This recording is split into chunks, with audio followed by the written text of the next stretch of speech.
Hello friends, welcome to Banu's kitchen recipes. வாங்க friends, இன்றைக்கி நம்ம ரொம்ப ஆரோக்கியமான உளுத்தங்கஞ்சி செய்கிறத பார்க்க போகிறோம். இது நம்ம இட்லிக்கு அரைக்கும் போது அதிகமான உளுத்தம் மாவு உபரியை எடுத்து இந்த உளுத்தங்கஞ்சி செய்ய போகிறோம். நீங்களும் இட்லி மாவு அரைக்கும் போது உளுந்து உபரி அதிகமாகிடுச்சுன்னா இந்த மாதிரி கஞ்சி செஞ்சு பாருங்கள். இனிமேல் நீங்கள் கஞ்சி செய்கிறதுக்கு உளுந்தை வறுக்கவோ அரைக்கவோ தேவையில்லை. வாங்க ரெசிபி செய்ய ஆரம்பிக்கலாம். இட்லி அரைக்கும் போது அதிகமான உளுந்து உபரியை எடுத்து வச்சுருக்கேன், அது 1 கப். இப்போ பேனில் ஆட் பண்ணிக்கோங்க. அதே கப்பில் 2 கப் தண்ணி ஆட் பண்ணிக்கோங்க. கிளறுங்க. இப்போ ஸ்டவ்வில் வைங்க பேனை.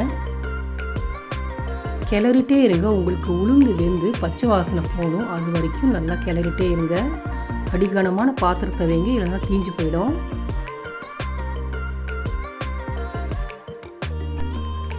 இப்போ உளுத்தம் மாவு நல்லா வெந்துருச்சு. ஏலக்காய் பொடி 3/4 ஸ்பூன், வெல்லம் இல்லை நாட்டு சர்க்கரை 3/4 கப். உங்களுக்கு தித்திப்பு அதிகமாக வேணும்னா 1 கப் ஆட் பண்ணிக்கோங்க. இப்போ கிளறுங்க.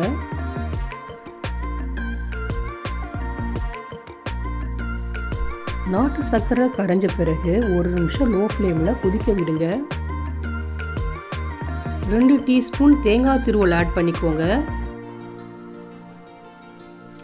கிளறிட்டு 2 கொதி வந்த உடனே ஸ்டவ் ஆஃப் பண்ணிடுங்க.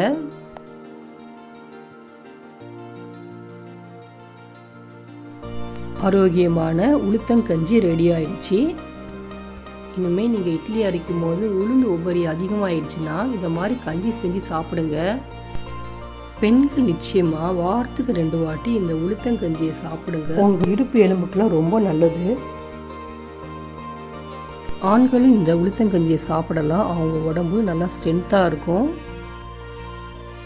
இந்த ரெசிபி உங்களுக்கு பிடிச்சிருந்தால் லைக் பண்ணுங்கள், ஷேர் பண்ணுங்கள், கமெண்ட் பண்ணுங்கள். எங்கள் சேனலை சப்போர்ட் பண்ணி சப்ஸ்கிரைப் பண்ண மறந்துடாதீங்க.